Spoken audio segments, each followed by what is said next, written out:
Mindset goes well beyond the beliefs that we have created in our minds, be they limiting or expansive beliefs. It incorporates not only your head mind, but also your heart mind in order to make you a whole, complete, functioning person. Now, what does that mean? What's the difference between your head mind and your heart mind? It's kind of self-explanatory, but I'm going to dive into that topic a little bit deeper today with my guest, Dianna Quach. She has created a yoga program called Yoga Mind.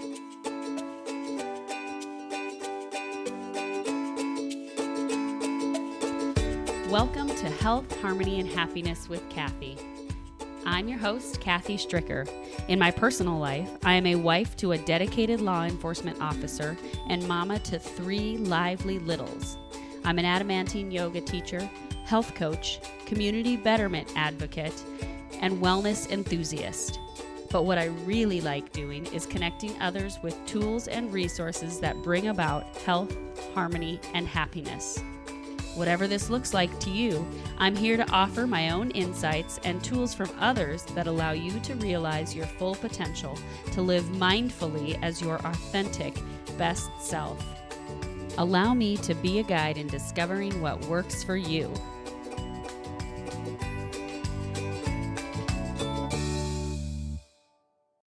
Hey friends, we are talking about mindset right now on the Health, Harmony, and Happiness with Kathy podcast.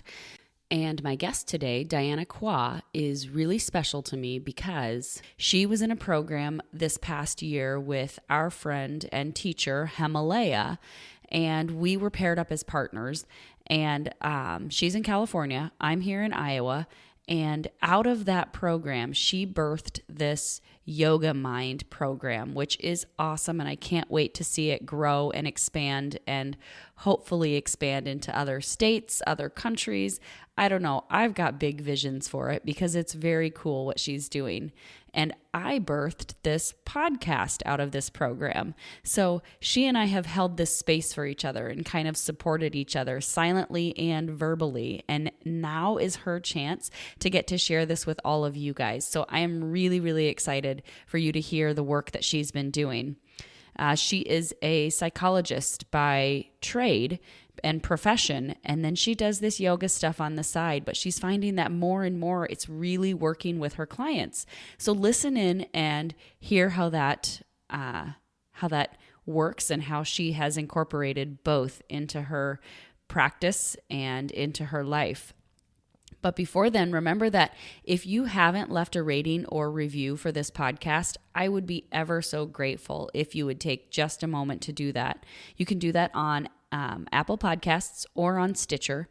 And I am just so grateful that you are here listening to this show, that my heart is full.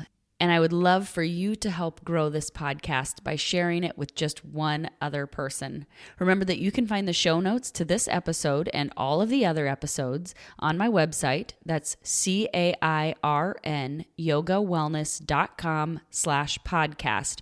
Today's episode is episode 19, so you can add a 19 behind that podcast and it'll take you right to this episode's show notes. Thanks again for tuning in. Enjoy the show. Hi, Dianna. How are you doing this morning? Up and awake. You had a long night last night, so I'm glad that you're here, and thank you for making the time to do this. It's always challenging when you have disruption in sleep, and your job actually entails that sometimes, as you discovered last night, and as I'm sure you know, but tell my listeners a little bit about who you are and what you do. Sure, definitely. Before I get started, I just want to thank you so much, Kathy, for inviting me to your space. And I think this is actually, despite whatever happened last night, such a great way to start my day to be with you. Good. Well, I'm glad you're here. And you guys can't see her out there, but she looks beautiful. Even if she didn't have very much sleep last night, she's just a radiant, lovely lady. So I'm super excited. I'm going to give you a tiny bit of a background first, and then I'll let you answer your question. Sorry. I know Dianna through a program that we went through this past year with a woman named Himalaya, who is also going to be on the podcast soon. And Dianna was my partner, and we got to meet via Skype and phone calls, and she's just a wonderful, wonderful woman, and I'm excited to have her on the show. So Dianna, let's go back to that. Tell us a little bit about yourself. Sure, of course. So I am a clinical psychologist. I have been working mostly in college, university mental health. So I am mostly a generalist. So I work with my clients, especially students, and that I are usually my clients with a variety of mental health diagnoses from anxiety, depression, any trauma, eating concerns, so you name it. So I've been a psychologist for about 4 years now. And before I was a psychologist, I was a yoga teacher. And before I was a yoga teacher, I was a yoga student. And during my college years, yoga was what really saved me. Saved me in helping me reduce my stress level, helping me become more focused in the work that I am studying and doing. And so after I graduated, it was one of my goals to get my teacher training, and I did it through Core Power Studios. How did you decide that yoga needed to be a part of your life? Yeah, after I did my first yoga class, I got this feeling that I have never felt before, which is this wholeness from both my body feeling relaxed, my mind feeling relaxed, and just this the sense of completion. And since the very first time I did a yoga class, I cannot stop going back.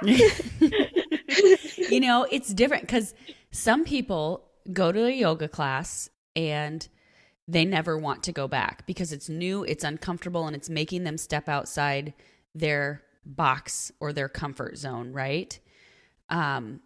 And then there's people like you, people like me, who the first yoga class I went to, your story sounds kind of like mine. I just realized, oh my goodness, there's something different about this ancient practice that I need in my life and in my body. And like you, it was just calming, relaxing. Right. And, I've been a very academic person growing up. And so my schedule typically is very full. And I was a hard worker. And so I learned how to work hard and study hard. And one thing I never really learned growing up was how to relax. Uh-huh. And so that was a whole new thing for me. And I think it was a medicine that I needed at the time. And to this day, what you and I are so much alike. I forgot that. Oh my gosh. Yeah, Himalaya knew, I think, what she was doing when she paired us up because yes. So with your full-time job then, or let's reverse. Let's go back. So did you start practicing yoga before you were in college or not until you got to college? Well, not, just right when I went to college. Actually, I was in a sorority in college, and You were? I was. As was I, which is a little known fact about me. Yeah. That is hilarious. Yeah. We're just like one person. I know. Oh my goodness. Okay, carry on. And then my sorority sister actually took me to my first class. So I haven't never really done anything like this before. So funny. It was one of my sorority sisters that introduced me to yoga, but I was in high school and I was visiting my sister in the sorority. And it was other sorority sisters at the time. I ended up joining the same sorority. She ended up being one of my sisters. That's funny. Goodness. That is Wonderful. hilarious. We have the same story. Okay, keep going with your story. Yeah, yeah. And so, yoga has brought so much for me. And so right now, and, it gives me a reason why I want to share it. And so, um, talking about Yoga Mind, um, can I talk about that Yeah, now? Okay. absolutely. So you Mhm. teach a class now called Yoga Mind, and this was kind of birthed with this program that we were introduced in. You had the idea, you had the thoughts and what you wanted to do with it, but the program was a little bit of that push to say, go for it, do it, right? Yes, yes, Okay. absolutely. Tell us about Yoga Mind. During my during my internship, so psychology internships, we have to do multiple internships in psychology.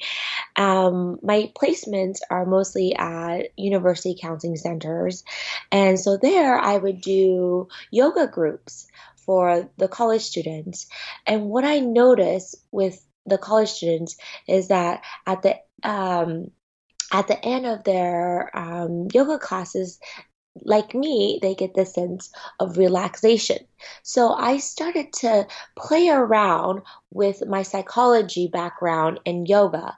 And so with my classes, I started to ask certain questions to tap into certain psychological questions, per se, to really tap into their mental mind.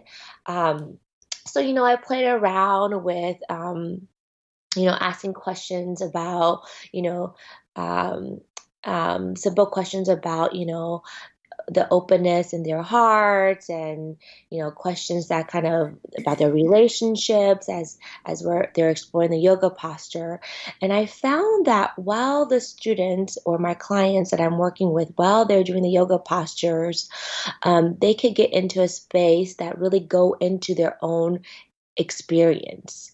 And oftentimes, when I add the question component into the yoga, um, at the end of my yoga classes, my students just had tears rolling down their eyes because they had the place to process whatever that was coming up for them. And I was, and so in that, from that, I was like, maybe I can create something with this, adding some psychological questions and affirmations or different things that I use in my therapy room with with the yoga practice. And so over the years, I kind of hone it a little bit more and develop um, this program called Yoga Mind, which is more of so it is incorporating psychological questions, affirmations, um, quotes, um, anything that kind of helps dive into the mind, as either my clients, my yoga students are in the yoga posture. Because when your body is already open, it also helps you think about opening up your mind space.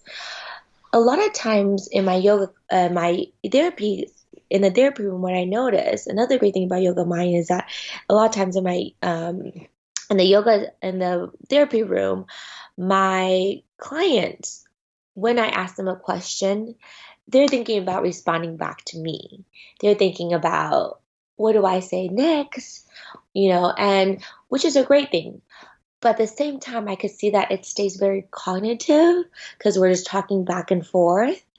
And the great thing about Yoga Mind is when I ask certain questions um, in the yoga space, they don't have to think about responding back to me. They can stay in their experience. They could think back in their childhood. They could think back in the last time, they feel empowered, and they could think back about and be in the experiences of whatever the question elicits. And it lets them explore their internal mind and journey inside. Um, Do you and find that um would it be helpful, or do you have students ever bring journals with them oh and yeah, have yeah. them journal in the Yoga Mind class? Absolutely. So that's actually part of the work Cool. too. We do, so we do the yoga class, and I leave about 15 to 20 minutes, depending on the class and how big the class is. We end with, and before we start the class, I let my students know that this is a place where we dive into our internal mind, and so giving this bit, letting them know ahead of time to, at the end, we will spend some time journaling their Nice. experiences. And so at the end of each class, I give them space to journal. And then we all come together as a group to process their experience, like if anything comes up. And of course, not everybody have to share all the time. We really want to create a safe place. But Absolutely. sometimes students, that see different colors or have images or memories that come up. And so this is the time that we can process what those memory may mean, and what they want to do with the information that they receive while they're in the while they receive in the class. Absolutely. Is this a component, and do you think that it's because they don't feel that pressure that they have to actually answer in a certain way, kind of like what you were saying, that this would be beneficial to your clients as well in the university setting to just get them moving even while they're in a session with you? Is that something that is ever possible to do? Oh yeah, I'm so glad you asked that question, because since I've been doing yoga mind, I realized how powerful the body is. And as I'm doing this psychological work, supporting people, doing the healing work, I'm realizing the head, the brain, is only a certain part of our whole entire body physical form. And Right. stay so cognitive in the head, we're missing out on so much information from the rest of our body. From There's so much information from our heart space, what I call is our heart mind. So a lot of times, when I even do the yoga mind warrior, when I'm in my um, therapeutic room, I talk about, not tapping in just your head mind. The head is very cognitive, but tapping into the heart mind. And the heart mind is a place that um, doesn't give specific answers. May come up like intuition. Like sometimes you might get an image, a sound, a taste. It comes through your senses, and it just so tuning into that heart mind. And beyond the heart mind, we have now a lot of research going into our guts. Our gut instinct and our stomach, right, have to give us Yeah. so much information. And then moving down, into our legs and our feet. And I feel like our whole body is an intelligent being. And I think it is a disservice for us just to only focus from the head up. Absolutely. Have you Yeah. read the book Body Mind? No, I have Oh not. goodness, it's an old one, but it is a fantastic book. Um, looks like this, Ken Dykewald. Well, now that you mention it, I am very excited Yeah, to read all you. about it. It is good. It took me a while to read it because I would read it and then I would analyze my own body Yeah. and analyze where I was holding stuff. And I'd take some time to kind of dig into that. But definitely, I recommend it. Um, it sounds a lot like what you're doing and the work that you're doing using yoga with your clients in the clinical setting. Is that something that you are ever able to do? So, for instance, if you're sitting with a student and they're just not really able to verbalize what it is they're feeling or experiencing, but they are trying to, would you ever be able to take them through some yoga postures to help them relax a little bit more and get them to the point where they feel comfortable communicating their emotions and feelings a little bit more? Oh, yeah. I don't even think yoga posture is we're limited to just using yoga posture to tap into the body. When I have, for example, more depressed clients, you just even the way they slouch in the chair or kind of, curl up. So simple things as just bring some movement, opening their body. I sometimes even have them get out of their chairs and we do a couple of jumping jacks just to elevate and bring in some energy into Awesome. the room. So definitely the yoga posture. So that's something I slowly work towards because sometimes if students have never done yoga, it could be intimidating. So I just start adding a little bit of movement into the therapy room. And then there are some clients who have done yoga, and I said, yeah, like, let's jump in and have them, do some simple posture Sure. session, nothing too complicated or anything, more of a relaxing thing that we do. That is so cool. That's Hmm. very cool. Is Yoga Mind something ever that the university would consider allowing you to offer as a program to supplement work that you may be doing with clients or that other psychologists may be doing with clients? Absolutely. I think that would be a wonderful addition to the programs that we have. So far, I am already doing um, this program, Yoga Mind, at UCSD. I'm doing it weekly with a group of people. My hope eventually is to create like a whole series of because right now it is drop in, so we have students coming in and out, and let me tell you, it gets full every single week, so much so that we have people lining out the door, and we just need a bigger space at this point. That And is so awesome. students, this generation, they are so open. They are so open. Maybe it's the people who are willing to come and do this, but they get right into it. I'm so impressed by this generation and how they're open to their experiences. They get really into it. And they're not afraid, I love maybe it. they're not afraid to go into their experiences. So it's full every single time. We're even thinking about maybe adding on another, we might have to add on another class each week. But I don't really have time on my schedule. Right. But this Um, is something that you could yeah, easily create excuse me, curriculum for right, and right. teach someone else to teach as well, another yoga teacher to teach and to take people through. Because you're using techniques that are very relevant to anybody who's been through behavioral change training or coaching training.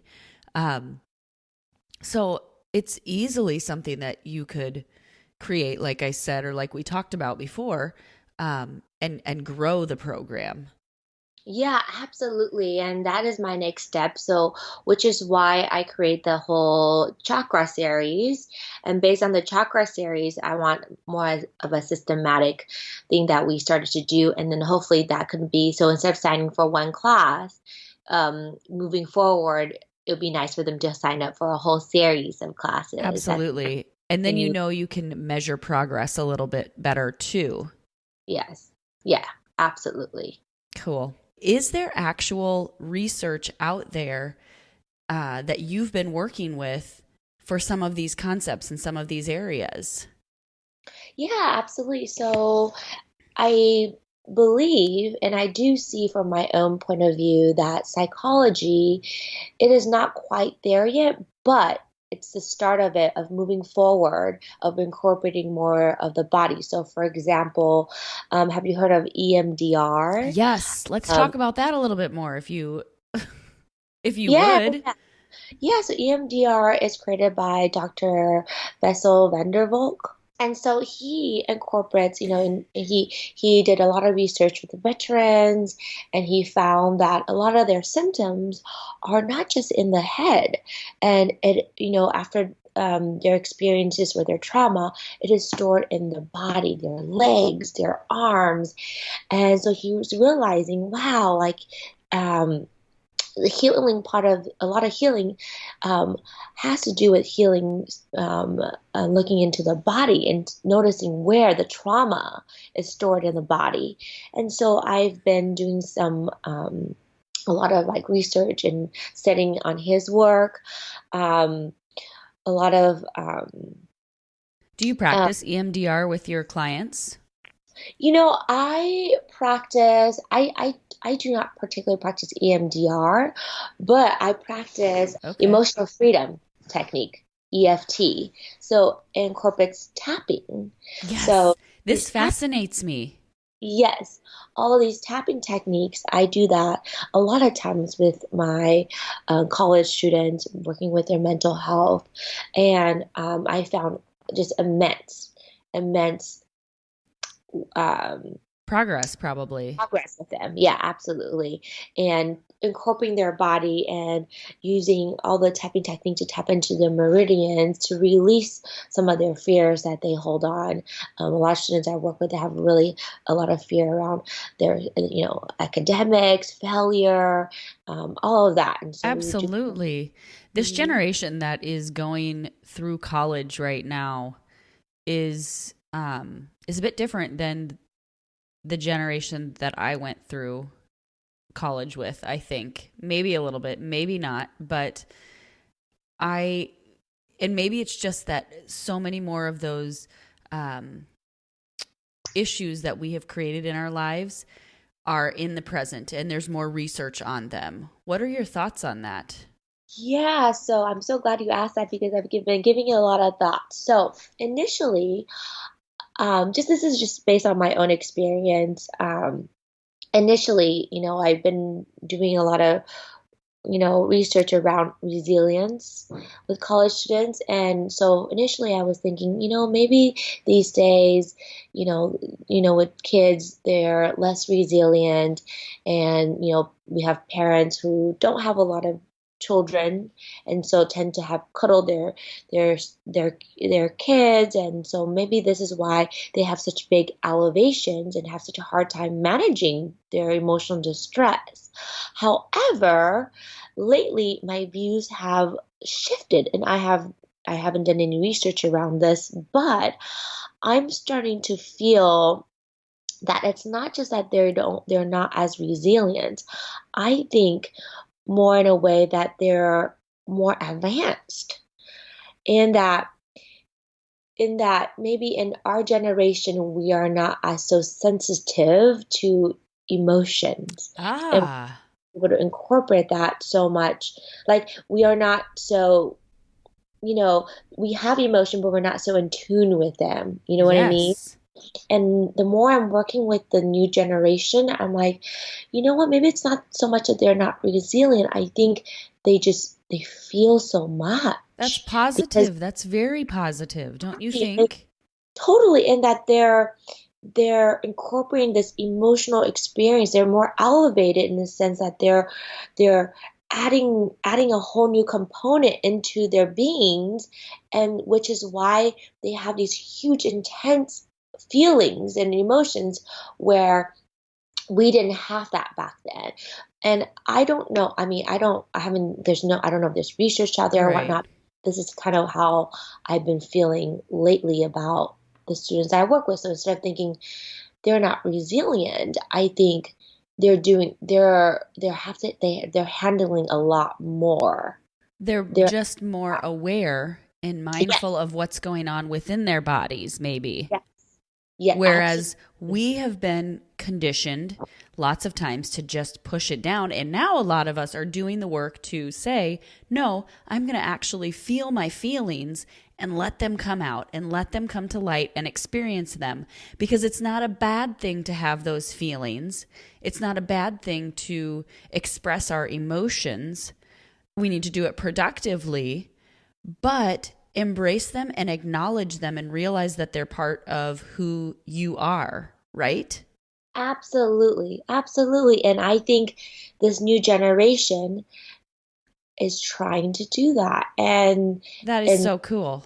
they're feeling so much, and Yeah, how to how to go about it, and but they're recognizing how important it is to feel that. that is so cool. Mhm. Wow. Wow, I love to hear that. Good deal. Um, so let's go back to Yoga Mind just a little bit. Tell me more about it. What are some of the concepts that you teach in it? Sure, Um, absolutely. yeah. So with Yoga Mind, I particularly when I teach it, I like to incorporate a different theme each week. And so lately I've been going through the chakra system. And so this week we are on the heart. on the heart space. So I'm creating a class on just on the heart and being open in the heart. Um, the previous before that we were doing the solar plexus, which is all about power. So I could give you some example Yeah, about absolutely. Please do. how the classes form. And so usually I so with Yoga Mind, I've been using more restorative and more gentle yoga. So tapping into that more relaxed state, I find that in these days, more and more people are, are so busy um, with their list of things to do. And so my one intention, I have many intentions, but one of my main intention is for them to tap into their parasympathetic system of relaxation. And so I've been doing, I come from a power yoga background, mind you. Yeah. And I've been doing power yoga for many, many years. And I find that my medicine these days is actually not only that, but also incorporating more of the gentle, relaxing yoga to counteract for my busy, busy day. And that is kind of exactly what I need. Yeah. For my yoga mind, I mostly do more gentle restorative yoga. So I start out with a meditation, and usually I do the meditation around the theme that I offer for the student that week. And so, for example, with the power theme, I do a meditation around the third chakra. What does power mean to them? And start to tap into their solar plexus. So that gives them the space just to lie down, to relax, to start their practice. Throughout the practice, I would have different questions about different questions about the idea of using their authentic power versus external power. I would have them reflect on around what is their first experience that they can remember with power. If power has a shape, a color, what does that look like? If it has a texture. And these are different questions I would tap into as they're in the different yoga posture that I also created around the solar plexus, so in their core. And when we're tapping into the core, the center of power, I may add in a couple of stronger, more powerful postures to help them embrace that, like the power stand. Yeah. hmm Yeah. Yeah. And so I For have those, this. let me pause you for just a second. I'm gonna take a quick detour. So if you're not familiar or if you haven't practiced yoga before or much before, the way and the types of postures that you practice and the way in which you practice them or sequence them will drastically change the way you feel and the emotions that you experience. So what Dianna's talking about is that she's choosing those postures specifically that are going to open or resonate with the solar plexus, with the heart center, whatever chakra center she is focusing on in this class, right? Absolutely, yeah, you got it. That's exactly what I'm trying to incorporate to add the physical form with the mental And it's component. beautiful, I'm sure. I wish I lived near you so I could experience it. I will go to you. Oh my goodness. It's like been freezing cold here in Iowa this week. It is much colder than normal. I would gladly rather come see you. Diana's in California, so we could all go In see San her out Diego, there. mind you, San Diego, where the weather's Yeah. only 75. Well, if you want to experience 20-degree temperatures, Diana, come on out to Iowa in the next few months. Oh my goodness. Okay, back to Yoga Mind. So Yeah, continue to take us through a class. What would it be sure. like? So then beyond the questions, the different postures that really empowers the theme that we are trying to cultivate, I also add in affirmations. So affirmations are, for example, statements such as, I am, so if we're doing the solar plexus, I am powerful beyond measure. I am strong. I feel the confidence in my body. So these are just an example of these affirmation we would tap into. However, the way I phrase around them is that when my students talk about or say these affirmation, I do not necessarily um, they do not necessarily mean that they need to believe in them. What the purpose of these affirmation is, as they are saying it, one, it's it's helpful to help them verbalize that for the very first time, or maybe if they've done it before, that's great, but verbalizing it can be so powerful.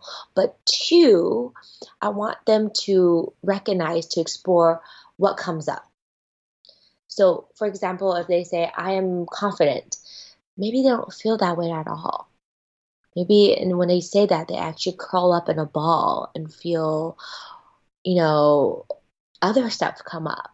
So That's it's so interesting. right. I want them to explore what comes up for them. I love that. I do Mhm. affies every day with my kids. I even do them with Lulu, and she's 3 months old, but I say them to her basically every night before she goes to bed. And I never really thought about, I try to pick things that I see in my kids as being things that maybe challenge them. And then I say the reverse, so that they can start to believe and start to realize that they are capable of doing those things. Um, but I would be interested to start to incorporate some of that feeling stuff with them. And how does that make you feel? So how do you do that in a class? When you say the affirmation, then how do you get them to start thinking about their feelings and how it actually makes them feel and what So what I emotions it's eliciting? Yeah, absolutely. So once I say the affirmation, so before class, I prep them. I tell them that we're going to do affirmations, and then while I bring up the affirmation, I then ask them to pause, observe what comes up, observe any feelings or no feelings, any memories, thoughts, and just notice. So I give them that mindfulness space. And then also observe it in a non judgmental way, tapping into the heart mind to see what information you get. So I encourage my students to be curious. Instead of judging the information they get, be curious, because all that information is part of themselves, whether they get feelings of joy, excitement, or feeling of grief, sadness. All of that is information, and all of that is a part of. In our society these days, we are so much taught to seek pleasure, to seek joy, and to be happy and to be positive, that we're missing out. It's great, but when we only focus on that, we're missing a whole other part of ourselves. Yeah. Even feelings of anger or frustration or stress, even though it feels icky, but that's also part of our human experience, right? Yes. And so I want part of yoga mind is also bring that part of ourselves out, because when you're able to bring that part out and release it, let you feel it, work through it, release it in the yoga mind, they become a whole person. And not so much of like, hey, I don't want that releasing, of more like embracing that part of accepting that part of ourselves too. Yes, exactly. I love it. Now, there's research probably around affirmations and what they do. Do you know any of that research? Do you know of any? Can you speak to that a little bit more? Like, why are affirmations actually so powerful? You know what? That's actually a really interesting thing. I bet there's some research around that. I personally have not looked into it too much. Um, but I think something about using, when we use this, the chakra system, we're tapping into the fifth chakra, is the voice, right? And also thinking about using therapy. Sometimes we have so much stuff going in our mind and our body. There's something so healing about verbalizing all the stuff that that is within us, something about voicing that out loud. Something about that can be just a very healing thing, both, in the therapeutic yoga space and the psychological space that I work with students in. Do you ever give students, when you're in a group class like that, permission to, you ask the question, you allow them to observe and experience, and then just all at once have everybody say what they're feeling or experiencing if they choose to? It's kind of vulnerability, definitely, but Yeah. I wonder what that would look like. I don't know if people would take the opportunity to do that, or if it would be too much vulnerability. But I bet if you had a group of people that you had consistently and had been working, because nobody would really be hearing other people's responses. You'd just be hearing your own response because everybody's saying it at the same time. But it gives you, like you were saying, that chance to verbalize it and let it out. I think that's a wonderful idea, and I might take that idea up when we do the fifth chakra. That would be awesome. I would love to see how, I would love to follow back up with you then and hear how it goes if you end up doing that. That it just came to me and I thought, gosh, it would be kind of cool. You would hear as the teacher all these things, because some people might have a really positive response, like you were saying, and some people, when you maybe use some of those phrases like "I'm strong," may actually have the opposite come out that they need to verbalize. Does that make sense? I think that's an excellent idea, and Cool. I might take that up. Cool. I think on my next yoga class, and then we can check in with each other and see how it goes. Absolutely. I'd be anxious to see how that would play out. Who knows? But it's giving them permission then to hold that space, and you could phrase it in a way that they're holding space for the people that they're in class with as well. It's a safe place. They know that, you know that, and this is their time to allow themselves that vulnerability. Absolutely. I think vulnerability it's hard, and when that's another thing too, when they can practice vulnerability in the class, they can start doing or being more vulnerable outside of it too. So I think that's a great idea. Exactly. What happens on your mat translates into what happens in your life. And I think that's one of the biggest message that we as yoga teachers then like to communicate, because it's so true that who we are when we step on our mat is who we'll be out in the world. Totally. And if you can allow yourself the space to relax and to find peace, that's who you want to be. Most of the time, I would say if you're coming to yoga, that's probably who you want to be. But peace and love in the world. I don't know. Just a thought. Tap into your peace and love on the mat, and then you can give your peace and love outwards. Exactly. Exactly. Okay, well, I would be a nice person. I know.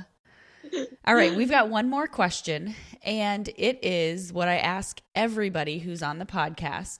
But how does what you do and the work you do professionally and with Yoga Mind cultivate health, harmony, and happiness in your life? And health, harmony, and happiness can either be broken down into individual components, or it can just be lumped together. Like, what does health, harmony, and happiness look like, and how has the work you're doing allowed that in your life? Yeah, absolutely. And so what I'm thinking about is kind of back to what we were talking about. I believe bringing health, happiness, harmony involves bringing in the wholeness of our experience. And the idea of what we were talking about, of whenever we start to reject any part of ourselves, any traumatic memories, any part of ourselves that we don't like, that starts to splinter our experiences, that starts to splinter our personality, and that creates disruption. And so I believe my intention in offering in this world is to bring back those pieces that we tend to want to reject, right? Those pieces that we don't want to remember, those pieces that we don't feel are good enough. And so with my work in this classroom or in the yoga classroom or in my therapeutic space, I work with people and bring um, all the different parts back into themselves so they can feel like a whole being. That is And beautiful. thank you. Thank you. Yeah. And yeah, I think it's just wonderful to see that. And I think it's hard. It's challenging because a lot of those experiences are ones that, we've been wanting to hide in the closet to push aside for so long, Yeah. Yeah, yeah. Oh my goodness, that's beautiful work. It's such a great mission that you have behind what you do. And I'm so glad that you shared it with us because it's not just about having a career to you. It is a mission and a passion and a love that you have for creating more beautiful people. Totally. Beautiful inside as a whole. Mm-hmm. Yes. I love it. Thank you so much, Dianna, for sharing that. Is there anything else you want to tell my listeners or fill them in on that maybe we missed? No, I can't think of anything. I think that we covered a lot, and I feel like it's such a great, opportunity to speak with you today, Kathy. I had such a great time, and Good. I And love you to hear your voice. if you And are in the San Diego area, how can they contact you? I don't know that I have a lot of listeners in the San Diego area right now, but if you share this, how can people get a hold of you? How can people join these classes that you're doing? yeah, so if they can, get in touch with my Instagram, I post my classes there.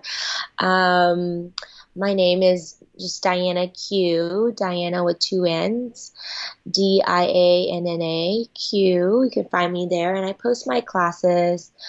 Um, I'm trying to expand into different studios and different spaces as accordingly.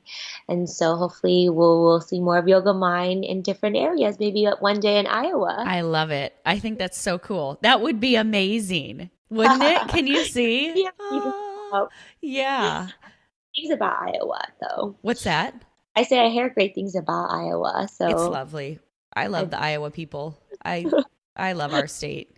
I realize I don't really like cold weather that much, and I've known that much of my life. But, otherwise, everything about our state I love. And I love having the seasons. So it is a good place. And I would love to have you visit sometime.